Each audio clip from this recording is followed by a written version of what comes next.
Hello, everybody. Yeah, Spirit of 420 here. Sorry, I was gone there for a moment. I had to run downstairs and get this. So I wasn't here to put myself into the camera. All right, here we go. Ah, yummy, yummy, yummy. Coffee, coffee, coffee. Hello, everybody. Spirit of 420 here because everything I do is so 420.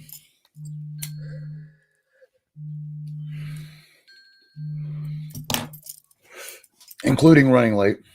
But it's, better late than never.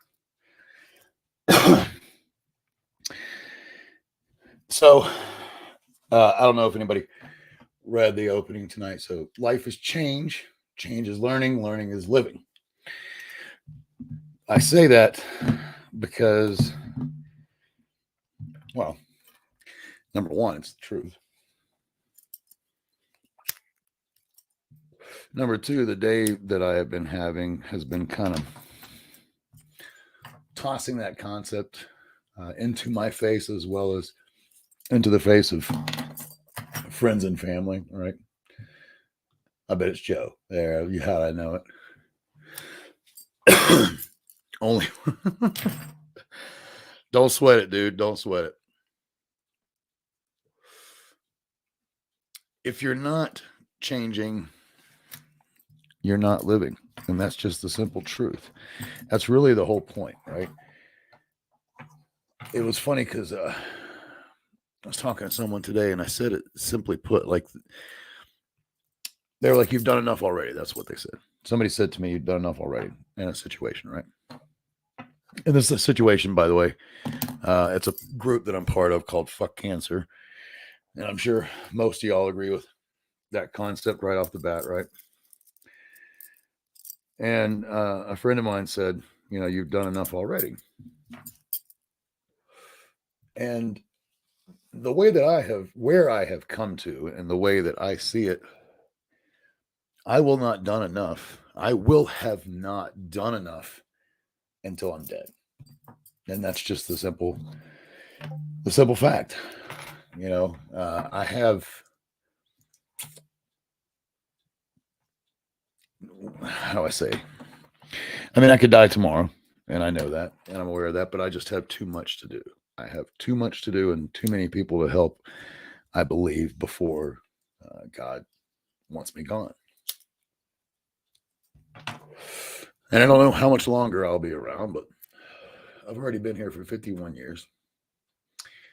And I have somehow managed, it has become very evident to me that the guardian angel, and I don't care who buys this or who thinks I'm full of shit, but it has been thrown in my face that the guardian angel that I've had my whole life is the son that I very recently lost. And I'll give it to you like this. My whole life, I am not what I would call a lucky person, except for when it comes to, I guess you could say, near-death experiences, right? And I haven't even had a near-death experience in concerns, or in near-death experience usually means that you actually died at some point, right? I have not died and come back. I have been in many situations that, quite frankly, I do not understand how I lived through. And that's, I think the first one, really, and I'll just kind of go over a few of them. I think the very first one, I think I already told y'all about. It was an accident that I was in. I was 20 years old. I was trying to remember how old I was. Was I 19 or was I 20? No, I think I was 20. I may have only been 19. This was in Atlanta. The short and the skinny is that it was July 4th, and we had been out all night. This was like 7 o'clock in the morning, and July 4th was on it was either a Sunday or a weekday because the next day was a weekday, right? Oh, nice, man. Nice. I like it. So, oh, you made me lose my train of thought though, Joe. Hold on. 20 years old, 19 years old, whatever. July 4th. been tripping all night, been smoking. Like we were done. Should not have been on the road, but it was 7:30 in the morning, and it was what's the word? A weekday.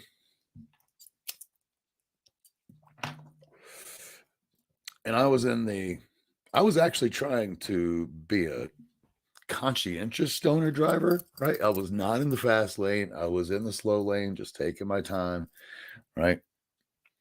And some truck was clearly missing their exit, and they just went from one side to the other to get off on the exit and pushed me over, right? And I did not have my seatbelt on. My girlfriend did, but I didn't have my seatbelt on. We hit a hole that caused the car to just do a complete turnover. So just back over front, right? Complete flip.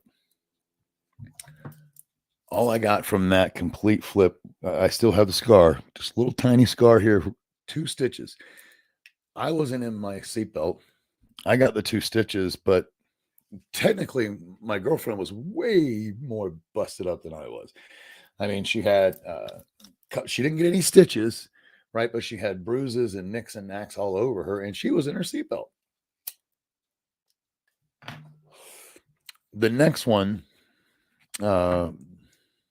actually, you know what? I said the next one, and technically, I'm trying to think, it's because I was dating her around the time, and I think actually that happened. Yes, so that did happen first.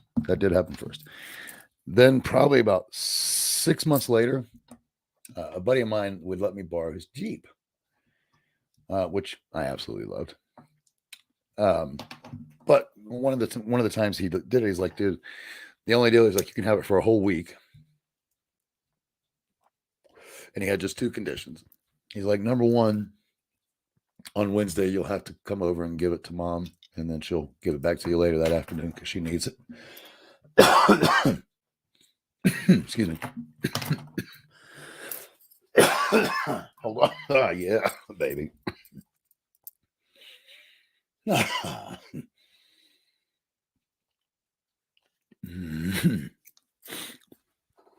So, anywho, the other condition was that I had to drop him off at like 2:00 in the morning that day. I was like, wow, okay, no problem. I'll stay up. And I'd been up all night. So I dropped him off. And this was back in a time when I was doing quite a bit of LSD. And I would say, I don't know how many days I'd been up during this one, but I'd already been up for a couple days because I would just kind of ride that acid high, right? And I dropped him off. This was Appalachian Trail, and I don't know if anybody knows the area, but this is Atlanta. It was off of 400. You just went straight out of Atlanta, straight north on 400, which is a toll road. And then bottom line, just drop them off and then come straight back down 400. The nice thing is this was all above the tolls. The tolls are only inside the city, and this was all outside the perimeter. So I dropped him off, tired as hell.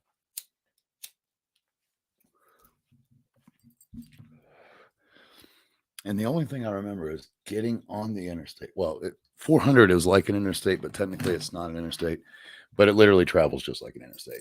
Y'all been on big toll roads, right? So I remember getting on 400. The next thing I remember, and it's an hour, the next thing I remember is, I cannot be more serious about this, was coming to, like, as I am getting off of my exit. And, it wasn't just a exit. It was the very exit. Like it was my exit. And that's when I woke up. So I'm pretty sure that I had been asleep that whole time. All right. Another one. Give me just an memento. Actually, one of the ones I want to bring up next is one that my son actually saved me. I don't know if I told this story, but we were swimming. We were in a lake, and I'll make it quick. We swam to the other side. Me and the twins swam, or the twins and I, excuse me, swam to the other side where these guys were all having a great time and doing what do you call it? They had a swing rope, on the tree, and just doing flips, doing all kinds of different things, and having a blast, which was awesome. And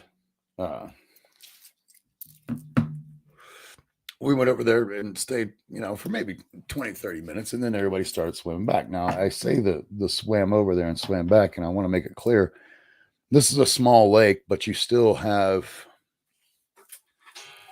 I'm trying to think of the distance.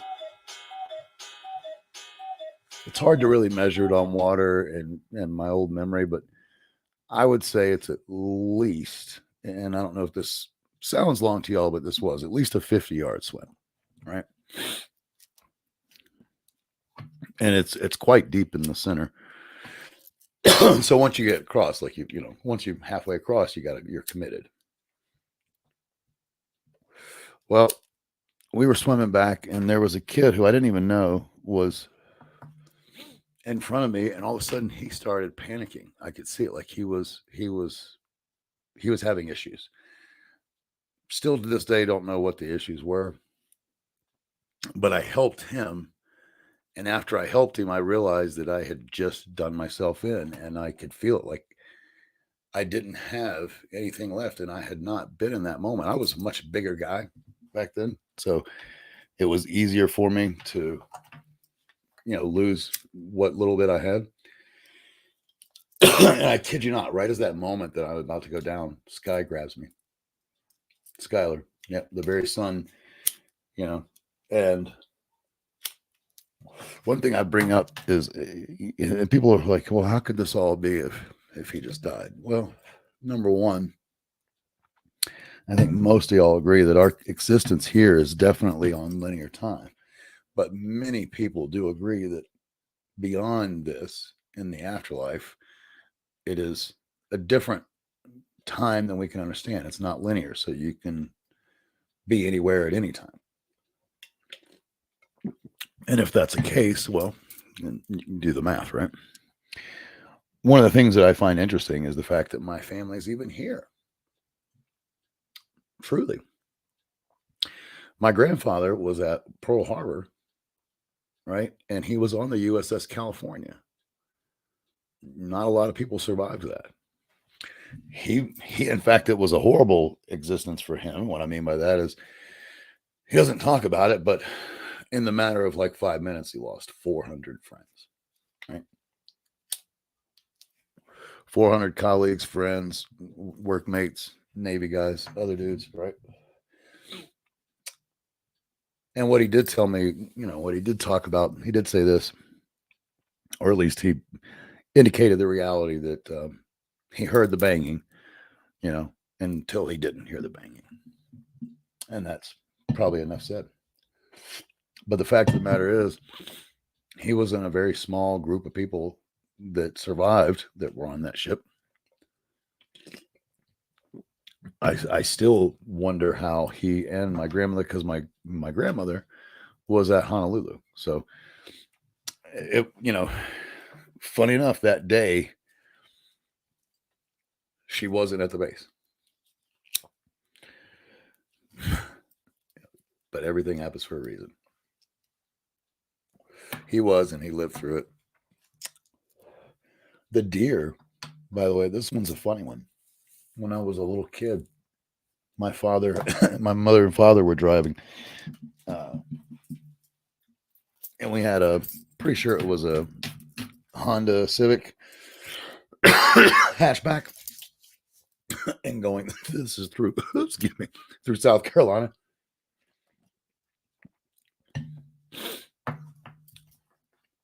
Which has got tons of deer. And we hit 3. It was apparently pretty horrendous. I mean, it totaled the vehicle. One, like, I guess, here's the car doing this. One hit right in the windshield. One was over the top and clipped it and stuff like that. And then one, I think, hit the hood. So it was it was a family. I don't know if we killed any or not, but I know they messed up the car really bad. And I'm pretty sure my mother even told me um, that it was pretty crazy that I somehow didn't get hurt in that one.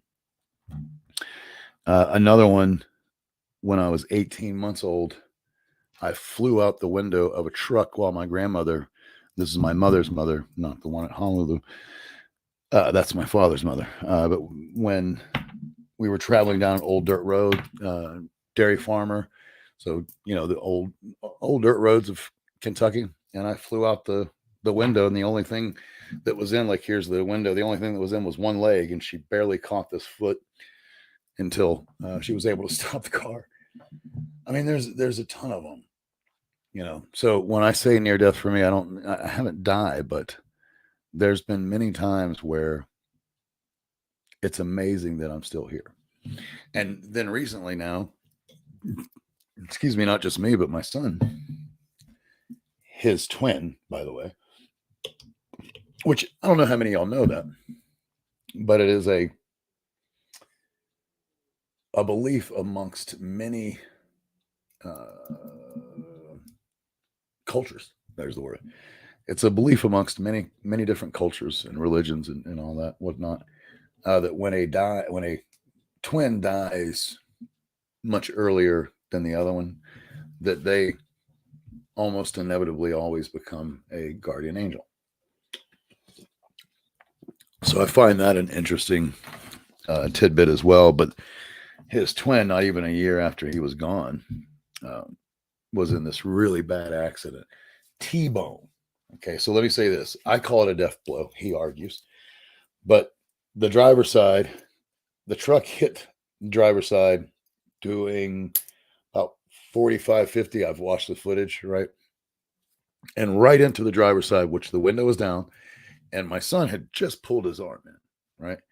And he wasn't a seatbelt, I will say that. But this thing hit the shit out of him. I've watched the footage so many times, and I've tried to tell him, first of all, not only did I say it, but the tow truck drivers and the other people that saw the accident there were like, this is Howard. They were amazed that he was the one talking, right? That he was the one that the one talking to them was the one in the accident, especially in the driver's side, the driver of that car. I wish I had a picture right now, but the steering wheel was mangled up.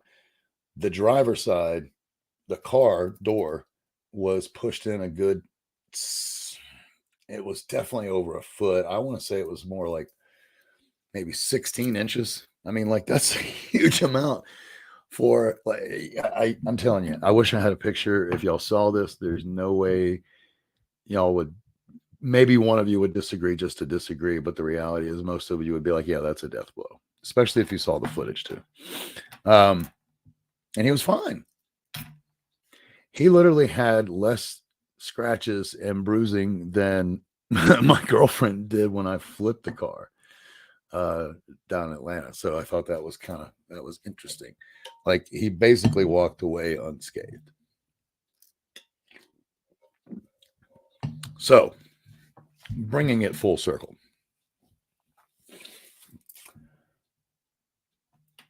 I will continue to do what I do and spread the message that I spread all the way up until my last breath, because every time I do it, number one, I learn from it. I've tried to say this to y'all a few times, and I think most of you get it, but how do I say it? As much as this is the easiest way to say it. As much as I do this for anybody who's watching, I do this for myself. So if nobody watches, it really doesn't matter. In my head, I know that somebody's watching, and somebody always watches it later. It's just the way it is. And I don't care how many people. I'm doing it because I believe in something very simple, and that is that what we put out is what we get.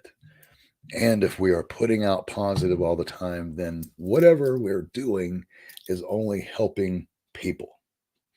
So, for instance, sorry, I had a massive itch on my back all of a sudden. I look at it like this.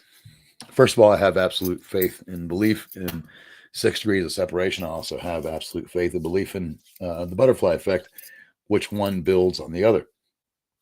And I've said it to somebody else, I don't imagine this every time, but when I do something nice and I'm nice to somebody, right? There's a very good chance that they are now in a better mood. They feel lifted. It's just, these are facts, right? And so now they might do something nice, and so on and so forth, right? So if I'm being nice as often as I can versus being a jerk as much as I can, then in the simplest of terms, I'm only contributing to the goodness and wellness of humankind. It's funny because I never thought I would stop enjoying movies. I never thought I would stop enjoying video games. And I still, I want to be clear on this. I can still enjoy them. And, there is the me that will always sit and watch a good movie or play a good video game. But I have now this real need to be doing something with my time. And if I'm not right now, I'm depressed. So let me say this. I'm not living the perfect righteous life, because if I don't do anything, then I just stand there. And you think I'm kidding, but I literally just stand at my place in the kitchen and do nothing. When you're suppressed, when you are depressed, I don't know, at least for me, when I'm depressed right now, and I was officially, by the way, thought this was interesting because I got official diagnosis. Oh my God. I was officially diagnosed PTSD due to Skylar's death, for instance. I can't do the jury. I think I've already told y'all, but I'm pretty biased against this city, so wouldn't make a good juror in concerns for the city, only for the defendants, I should say. Or I'm not going to be good for both sides, let's put it that way.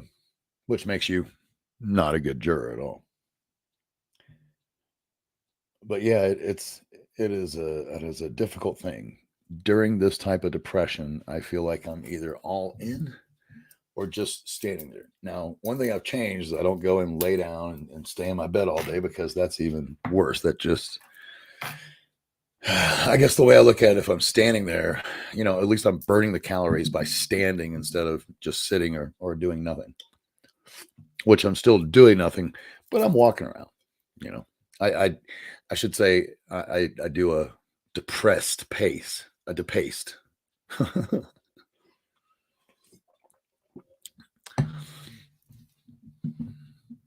So you have to wonder, what does it all mean? Right now, I just take it one step at a time, So there's times where you have to break that down. Everybody knows the mantra, one day at a time. Sometimes it's 1 hour, sometimes it's 1 minute, sometimes it's literally 1 second to get through to the next one. But you get through. I get through. You get through. We've all gotten through, or else we wouldn't be here, right? Funny enough, one of the things that I saw in a really good friend of mine today was he wanted to give up. And this is what I said to him, and this kind of goes hand in hand with what I, what the title is tonight.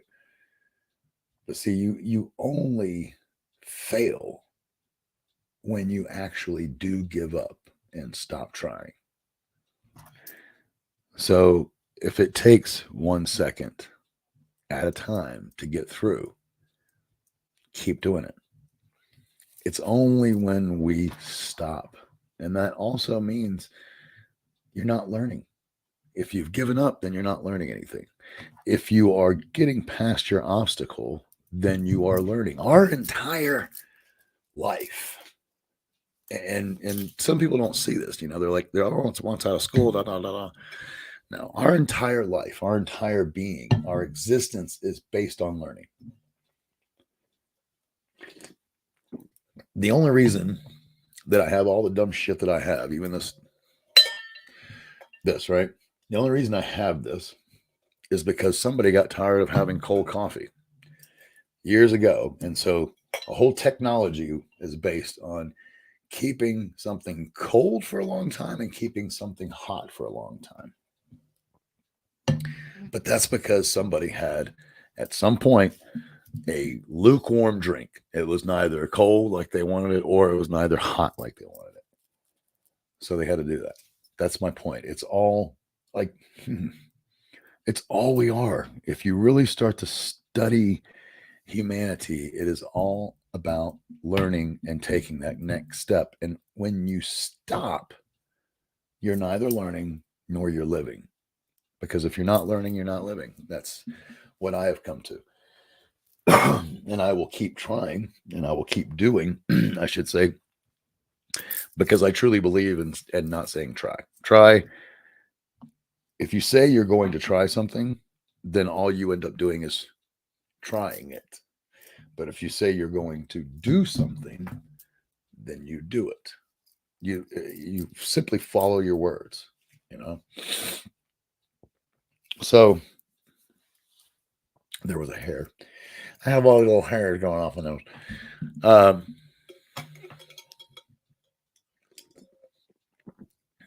Again, if you say you're going to try something, you end up just trying it. But if you say you're going to do something, then you do it. You might not always do it right away, but you will do it. And that truly is all that matters. When you finally come to the realization that death is the only thing that will defeat you in this life, and when I say defeat you, I don't even really consider it a defeat. It is. I shouldn't say that. It's half defeat and half winning, right? There is a part of you that has won because you made it through this life and it's over. You know, I know a lot of people are like, well, you lose when you die. No, man, I don't find that to be the truth at all. I actually see it in a completely different way, and sue me for looking at it differently. But it allows me to go to the next step, and whatever I did here is now that chapter is done, and I get to start a whole new chapter. You know, that's kind of what's funny is I've said this before, and I don't mean it in a bad way, but there is the smallest part of me that envies my son because he's already gotten to find out what I have been thinking about for probably, well, not probably, longer than he was alive, right? I've been thinking about, I think most of us, I won't say all, that's an unfair statement, but I think most of us start contemplating life and death as, you know, as early as maybe 6 years old. I mean, I know I did. When you know people can die and you understand that that's part of life, that you will one day do that too, you start contemplating one of the first thoughts that goes through our head is, then why care at all if I'm only going to die? Come on, raise your hand if you've had that excuse me. I think a lot of us, again, not going to go with the all, but I think a lot of us have ended up having that very same thought. Why do it if we're going to die? And of course, it's up to your parents to be like, hey, this is the reality. It's one day at a time. And how much can you do in that day? And how many days will you be here? That's what it's about. You know, I haven't even counted lately, but let's see what I'm up to. That'd be kind of curious.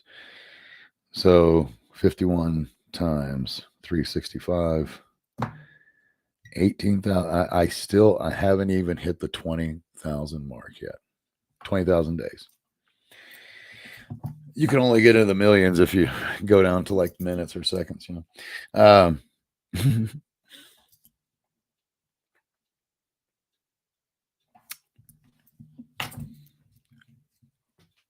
I have already, and to come back and look at this when you're talking to your kids or even talking to yourself and you have those thoughts of, why should I do it? Think in this, maybe try this approach and realize that it's never wasted here, because what you do, The reason it matters so much is the interactions and the connections that you have while you're here, the things that you have done for other people and that other people did for you along the way. They all matter. They particularly matter, right, when you have kids and add that into the mix, or any lover that has been with you for a long time. They're going to hurt when you die, but they're going to also remember, and it's going to hit them like a ton of bricks, how much you gave them, right? That's one of the things that I have sat and looked at many times when it comes to Sky is how grateful I am. Yes, he's gone, but I can sit and do one of two things. I can either remember him fondly, or I can get all angry and nasty and be upset that, by the way, leads most of the time to not only, hating on the creator and whoever or whatever that is, but even being angry at the one that died, like, you left me. That's no good. You don't want to think about him like that. The fact of the matter is, I know my son, and if he had any choice in the matter, which we don't, but if he had any choice in the matter, then he definitely would have stayed, Yeah, I said it. So I don't know if anybody was hearing that, but I don't believe that we technically have a choice. And the reason I say that is, if everything happens for a reason, then there is a path that is laid out. Some people will get this and some people won't. But I know that there is a God. And what I also know is that we are a piece of that. If you knew everything and you were God, there's no surprises, there's no love, there's no hate, there's no fear, there's no scare, there's no happiness or joy, there's nothing. There's just, I mean, imagine that for a minute. If you had every answer in the known universe, what else would there be, right? So if you put yourself in that position, then you may think, well, again, you have the ability to, how do I say it? What's up, man? You have the ability to decide certain things. Love you too, buddy. How do I say this? You end up deciding how you're going to feel. But what's funny is, whatever you're doing is what you're supposed to do, because this whole thing is an opportunity for God to experience life. Again, back to what I was just saying. If you're God, there is no more experience. You've done it all, right? If you're truly that being, and that's a hard concept for a lot of people to even have. I know it's mind blowing for me. That concept, funny enough, is reminiscent of the way that I felt when I was a kid and would think about the vastness of space. One thing that always, and I'll just say this, it always irritated me when I was growing up. And Dante, you'll find this interesting. When I would think about the vastness of space, there was something that told me, that just inherently told me, that we don't understand it for a reason. That's all I'm going to say about it right now, because it's too deep of a conversation and a rabbit hole that I really don't want to go down right now. But what I can tell you is it now makes sense, learning things as we go along. I love how it's like when you learn them, there's this, you don't really, it's not time travel per se, but you kind of go back, in your life, like click, and all of a sudden it all makes sense. Why you did something, why you learned something, why you said something, right? Why somebody said something to you. Has anybody seen that footage of the guy that whispers in the guy's ear and taps on his shoulder, so that tells him to look out? So the guy turns around, and right after that, there's this thing that like almost hits him, but doesn't. And he only was spared due to this stranger who walked by and told him to watch out. But when you watch the video, you can tell that there's really no way that the stranger would have known what was going to happen because it was kind of one of those freak things, and whoever was standing over there just would have gotten taken out. Well, my point in that is it all happens like this in a certain way, and that's just when you truly get that it's there for a reason and it's happening for a reason, then it's a lot easier to go along for the ride. And isn't that ultimately what all of us want? What do we sit around and do as a group of people? What's up, Vital? How you doing, man? Good to see you, brother. It is good to see you too.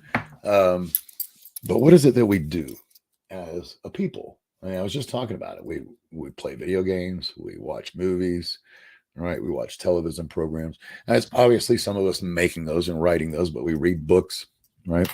We get online and we check out what other people are doing and see what they're into. You know, you get online and see me, you get online and see somebody else. I get online and check out other people. My whole point, if you look vicariously, we're living through all kinds of different channels, right? We are, how do I say, we have this, this need, because there's so many people that like they go, oh, I don't believe in fate because that means I don't have control. They're so hell bent on control, but yet they'll spend a whole day and tell me, go ahead and tell me you haven't done this, but how many of us have binged a season of something? So you spend a whole day watching a season of somebody else's life going, I got control over my thing. And so with your control, you decided to watch a TV program. No, to me, I now get it. All the things we do lead up to different things, different amounts of knowledge, different understanding, right? So if you really have this whole thing about control, it's kind of funny to me because most of us, particularly the ones that have this adamant, I'm in control of my life and this isn't just happening because it's supposed to.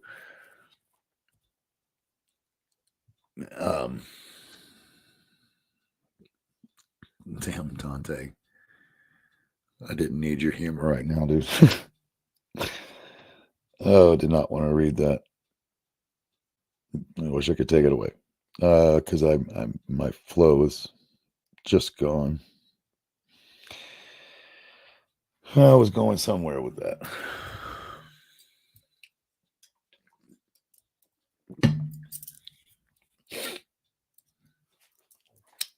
To me, it's much more enjoyable. I'll just come back to this. It's much more enjoyable to be along for the ride because everything is going to be okay. If you truly go along for the ride and you truly have the understanding of everything happens for a reason, then it's going to be okay until it's not. It's going to be fine until you're dead.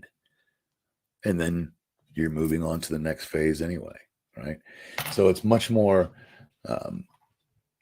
it's cool. It's much more,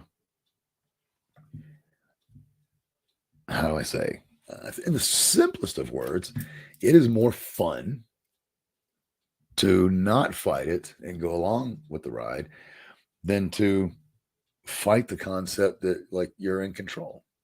Because what ends up happening inevitably, you're going to have something that gets thrown in your face and shows you that it all led up to that moment, right? Like I love how people come to terms sometimes when they're in that pinnacle moment of life and they're like, wow, everything I did to get here, right? And that's when you really start to realize that it's not, and it's okay. You have that. That's why we have that. And yes, it is in essence an illusion of choice, right? Because if you didn't, you would have no want or will to live. It all ends up coming full circle.